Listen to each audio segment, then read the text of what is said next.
Good morning student, मैं Anshu sir और आज हम देखेंगे एनवायरमेंटल स्टडीज़ का चैप्टर 2 इकोलॉजी यानी कि पारिस्थितिकी। कंपटीशन के लिए है, किसी भी कंपटीशन में आप बैठे हों सब में आपको बेनिफिट मिलेगा। इस वीडियो से ज़्यादा से ज़्यादा नॉलेज आपको मिलेगी। मैं अंशु सर, माय टीचर के नाम से हमारा यूट्यूब पर चैनल है। ये एक स्टडी प्लेटफॉर्म है जिससे पे फ्री ऑफ कॉस्ट हम डिफरेंट टाइप के सब्जेक्ट कंपटीशन के हों चाहे स्कूल के हों, फ्री ऑफ कॉस्ट जो है स्टडी मटेरियल प्रोवाइड करा रहे हैं। तो चलिए स्टार्ट करते हैं। बस आपसे इतना अनुरोध है, ज़्यादा से ज़्यादा वीडियो को शेयर करें, लाइक करें और सब्सक्राइब करें। उन लोगों तक इन वीडियोस को जरूर पहुंचाएं जिनको वाकई में इन वीडियोस की ज़रूरत है। तो चलिए स्टार्ट करते हैं। इकोलॉजी, पारिस्थितिकी क्या होता है। पारिस्थितिकी, इकोलॉजी को अगर ये जो वर्ड है एक बायोलॉजी की ब्रांच है साइंस में। इको माने होता है इकोसिस्टम, परितंत्र, और लॉजी माने होता है स्टडी, यानी इकोसिस्टम का जो भी स्टडी हम करते हैं। अब इकोसिस्टम क्या होता है जी? इकोसिस्टम का मतलब होता है जिसमें बायोटिक एबोटिक कंपोनेंट्स पाए जाते हैं। अब बायोटिक बायोटिक माने लिविंग, जैसे कि प्लांट्स, एनिमल्स, माइक्रो ऑर्गेनिज्म, हम।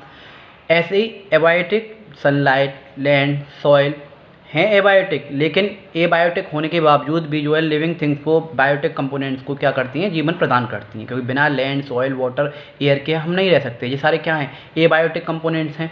और बायोटिक कंपोनेंट कौन से हैं? जो लिविंग थिंग्स हैं, यानी कि प्लांट्स हो गए, एनिमल्स हो गए, माइक्रो ऑर्गेनिज्म हो गए, हम लोग हो गए। तो इकोसिस्टम का मतलब ये है एनवायरनमेंट में जो कुछ भी चीज़ प्रेजेंट हैं वो एक दूसरे पर क्या है? डिपेंड हैं। वरना जैसे कि आप मान लीजिए प्लांट्स, अब आप प्लांट्स कहें कि मैं ही सब में सबसे बढ़िया हूँ, प्रोड्यूसर हूँ, नहीं। प्लांट्स भी जो है फोटोसिंथेसिस जो प्रोसेस होता है कर पाता है किसके थ्रू? सनलाइट के थ्रू। सनलाइट ना हो तो प्लांट्स का कोई जो है मायने नहीं है। प्लांट्स ना हो तो एनिमल्स के क्या खाएंगे, ठीक है, हम लोग क्या खाएंगे।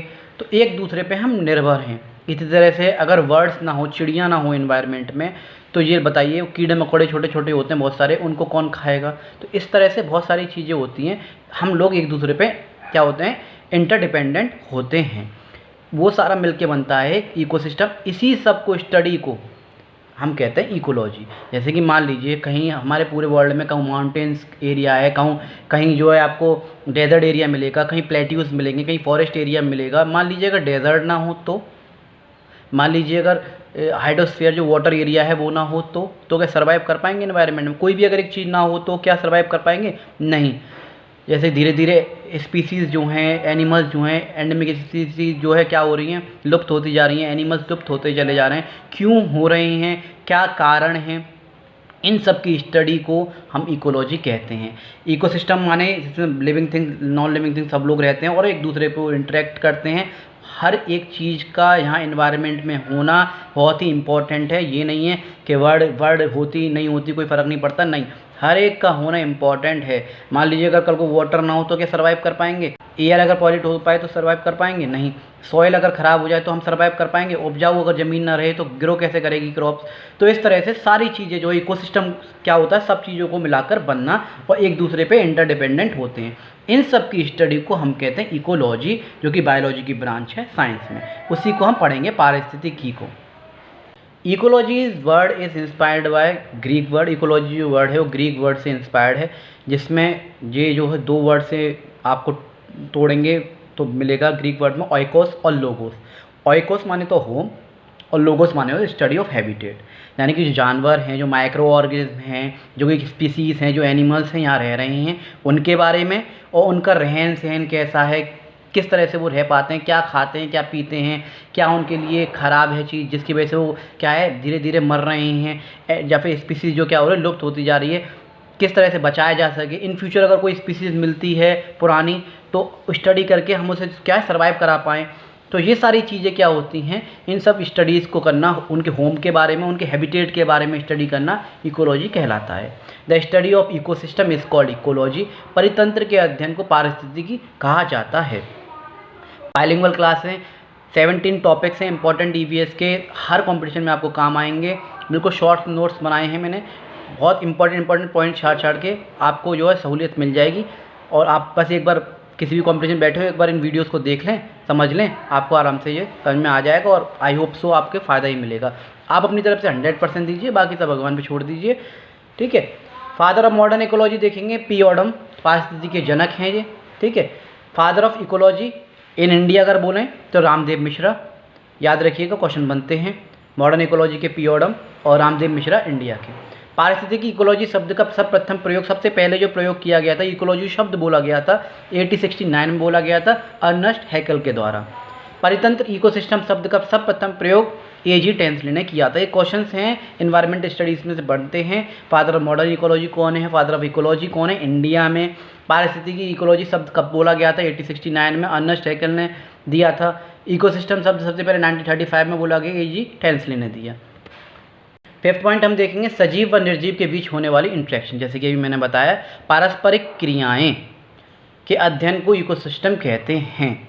जीवों एवं उनके भौतिक वातावरण के बीच होने वाली पारस्परिक क्रियाओं का अध्ययन परितंत्र कहलाता है। क्या कहलाता है? इकोसिस्टम की जो स्टडी होती है ये सब क्या होता है? इकोलॉजी कहलाता है। Ecosystem is the fundamental unit of nature. परितंत्र प्रकृति की क्रियात्मक इकाई है।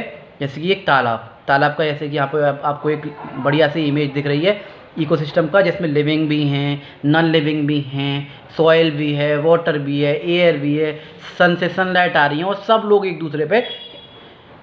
दूसरे पे क्या है? इंटरडिपेंडेंट हैं। ये पेड़ है, पेड़ जो है अपने रूट्स के थ्रू जो है क्या कर रहा है? पानी को शूक कर रहा है, तभी जो ग्रो कर पा रहा है। एयर के थ्रू ब्रीथ कर पा रहा है। सनलाइट के थ्रू प्लांट जो फोटोसिंथेसिस बना पा रहे हैं। इन सॉइल की वजह से हमारे माइक्रो ऑर्गेनिज्म वगैरह हैं, ये क्या है? ग्रो कर पा रहे हैं, इन्हें खाना मिल पा रहा है। साथ के साथ सॉइल की फर्टिलिटी भी बढ़ा देते हैं माइक्रो ऑर्गेनिज्म। ये रेबिट वगैरह है, यहाँ पे यहाँ पे इसके लिए खाना जो है तैयार हो जाता है, तो यहाँ से ले सकता है आराम से। तो इस तरह से बहुत सारी चीज़ें वाटर के अंदर ही प्लांट्स आपको दिखाई दे रहे हैं, जो कि सनलाइट भी पड़ती है और वाटर के थ्रू वो क्या कर रहे हैं? सर्वाइव कर पा रहे हैं। तो हम लोग एक दूसरे पे क्या है? इंटरडिपेंडेंट हैं।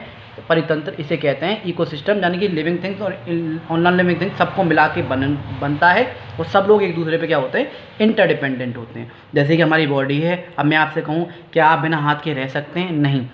क्या आप बिना पैर के रह सकते हैं? नहीं। तो सबका होना बहुत ज़रूरी होता है। तो इसी को हम कहते हैं इकोसिस्टम बनता है इन सबसे, और इसकी सबकी स्टडी को हम क्या कहते हैं? इकोलॉजी। परितंत्र के प्रकार, अब इकोसिस्टम भी आपको 2 टाइप्स के दिखाई देंगे। नेचुरल इकोसिस्टम यानी प्राकृतिक परितंत्र, और आर्टिफिशियल इकोसिस्टम कृत्रिम परितंत्र यानी कि मानव निर्मित। प्राकृतिक परितंत्र नेचुरल इकोसिस्टम में सबसे पहले आता है एक्वेटिक इकोसिस्टम यानी कि जलीय परितंत्र, जो कि पानी के जो एरिया होता है वहाँ हाइड्रोस्फीयर का जो इससे पहले वाले चैप्टर में पढ़ा था हाइड्रोस्फीयर के बारे में, वो जो एरिया होता है उसमें जो इकोसिस्टम बनता है उसे हम एक्वेटिक इकोसिस्टम कहते हैं। जैसे महासागर, सागर, झील, नदियाँ, तालाब, इन सब में क्या होते हैं? बहुत सारे लिविंग ऑर्गेनिज्म वगैरह रहते हैं, बहुत सारे लिविंग प्लांट्स वगैरह रहते हैं। नॉन लिविंग क्या हो गया? वाटर हो गया। वो बायोटिक अबायोटिक कंपोनेंट्स मिला के क्या करते हैं? आपस में क्या होते हैं? इंटरेक्शन करते हैं, परस्परिक जो क्या करते हैं? क्रियाएँ करते हैं। अब भी हम देखेंगे मानव निर्मित परितंत्र यानी कि आर्टिफिशियल इकोसिस्टम। इससे पहले हमने देखा प्राकृतिक परितंत्र, नेचुरल इकोसिस्टम 2 थे, एक्वेटिक इकोसिस्टम और टेरेस्ट्रियल इकोसिस्टम, जिसमें क्या होता है? जलीय परितंत्र, स्तरीय परितंत्र, जो कि नेचुरल थे, गॉड गिफ्टेड थे। हमने कुछ भी उसका वो नहीं बनाया, जो हमें गॉड गिफ्ट थे, भगवान से मिले। जैसे महासागर वगैरह सब पढ़ें, उसमें भी क्या होता है? बायोटिक और एबायोटिक कंपोनेंट्स एक दूसरे के साथ मिलकर क्या करते हैं? इंट्रैक्शन करते हैं। इसी तरह से मानव निर्मित में क्या आता है? एक्वेटिक इकोसिस्टम, जलीय परितंत्र, और टेरेस्ट्रियल इकोसिस्टम, स्थलीय परितंत्र। इसमें क्या है? स्विमिंग पूल है, एक्वेरियम है, मछली घर वगैरह, वहाँ भी क्या होता है? मछली वगैरह होती हैं, लिविंग हैं, उनमें हम ऑक्सीजन भी जो क्या करते हैं? सप्लाई करते हैं। तो क्या है? वहाँ पे भी एक इकोसिस्टम है, वो भी वहाँ सर्वाइव कर रहे हैं वाटर में रहकर। और ऐसे ही टेरेस्ट्रियल इकोसिस्टम, फसल वगैरह जो है, मिट्टी तो पहले से थी, लैंड था, लेकिन उसमें फसल हमने ग्रो की, पार्क थे, अभ्यारण्य थे, बाग थे। तो बायोटिक एबायोटिक का कंपोनेंट को मिला के क्या होता है? एक इकोसिस्टम बनता है। ये थे मानव निर्मित और वो थे नेचुरल। अब परितंत्र के कुछ घटक भी हैं, कंपोनेंट्स ऑफ इकोसिस्टम, जितनी देर से हम जो पढ़ रहे थे, बायोटिक, एबायोटिक, जैविक घटक, अजैविक घटक। इससे पहले वाली वीडियोस में हम पढ़ चुके हैं। बायोटिक फैक्टर में क्या क्या आते हैं? जैसे फंगाई है, प्लांट्स हैं, प्रोटिस्टा है, ठीक है, एनिमल्स हैं, आर्काई है, बैक्टीरिया हैं। ऐसे एबायोटिक में एयर है, सैलिनिटी, सॉइल, टेम्परेचर, लाइट, ये सब क्या है? एबायोटिक है। मिनरल्स, पीएच वगैरह, ये सब क्या है? एबायोटिक है। इन लोगों को आपस में इंट्रैक्शन को ही हम क्या कहते हैं? इकोसिस्टम कहते हैं, और इसकी स्टडी को हम इकोलॉजी कहते हैं। जैविक घटक जैसे कि आपको दिख रहा है, इसको बांटा गया है 3 पार्ट में। उत्पादक, प्रोड्यूसर क्या होते हैं? प्लांट्स, जो कि क्या होता है? फूड प्रोवाइड कराते हैं। उपभोक्ता, कंज्यूमर, जो उन पर डिपेंड करते हैं। अब उपभोक्ता वो जो होते हैं वो भी कई पार्ट में डिवाइड होते हैं। जैसे प्राइमरी कंज्यूमर, जो सबसे पहले जो उससे लेता है, फिर उससे जो खाएगा वो सेकेंडरी कंज्यूमर, और मेढक को भी जो खाएगा उसे हो गया टेरेस्ट्रियल कंज्यूमर, ठीक है।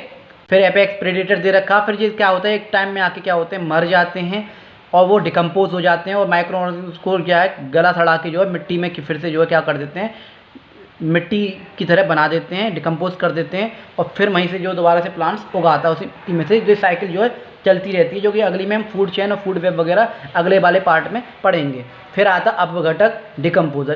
तो इस तरह से जैविक घटक बायोटिक कंपोनेंट डिवाइड हैं। बी अजैविक घटक एबायोटिक कंपोनेंट। नॉन लिविंग निर्जीव जितने भी होते हैं वो सब एबायोटिक कंपोनेंट्स में आते हैं, जैसे कि क्लाइमेटिक कंपोनेंट्स और फिजिकल कंपोनेंट्स ए। जैसे इसमें क्या क्या आता है, टेम्परेचर हो गया, टेम्परेचर क्या होता है, क्लाइमेट के हिसाब से बढ़ता घटता रहता है। ह्यूमिडिटी हो गया, हमारी बॉडी का टेम्परेचर भी वगैरह होता है। ह्यूमिडिटी, आर्द्रता, लाइट, एटमॉस्फेरिक प्रेशर, वायुमंडल दाब, ये सब क्या होता है, क्लाइमेटिक में आते हैं। ए कार्बनिक कंपोनेंट में क्या है, वाटर, ऑक्सीजन, सॉइल, ठीक है, मिनरल्स, एयर वगैरह, ये एक कार्बनिक कंपोनेंट्स में आते हैं। और कार्बोनिक में प्रोटीन, फैट, कार्बोहाइड्रेट, ग्लूकोज, ये सब क्या है, ये नॉन लिविंग यानी एबायोटिक कंपोनेंट्स में आते हैं। इन दोनों के इंटरेक्शन को ही हम इकोसिस्टम कहते हैं, मिल के जो बनता है इकोसिस्टम कहते हैं, उसके स्टडी को इकोलॉजी कहते हैं। छोटा सा वीडियो थी, आई होप आप लोगों को समझ में आया होगा। तो ये थी आज की वीडियो, आई होप आप लोगों को अच्छी लगी होगी। मैं अंशु सर, माई टीचर के नाम से हमारा यूट्यूब पर चैनल है, @माई टीचर अंशु सर के नाम से आप सर्च कर सकते हैं यूट्यूब पर। डिफरेंट टाइप की प्लेलिस्ट आपको मिल जाएंगी हर सब्जेक्ट की। तो आप ज़्यादा से ज़्यादा प्लीज़ लाइक करें, शेयर करें, सब्सक्राइब करें। उन लोगों तक वीडियोस को जरूर पहुंचाएं जिनको वाकई वीडियोस की बहुत ज़्यादा ज़रूरत है। तो मैं अंशु सर फिर मिलता हूं आपसे नई वीडियो के साथ, नए कंसेप्ट के साथ। जब तक के लिए जय हिंद, जय भारत।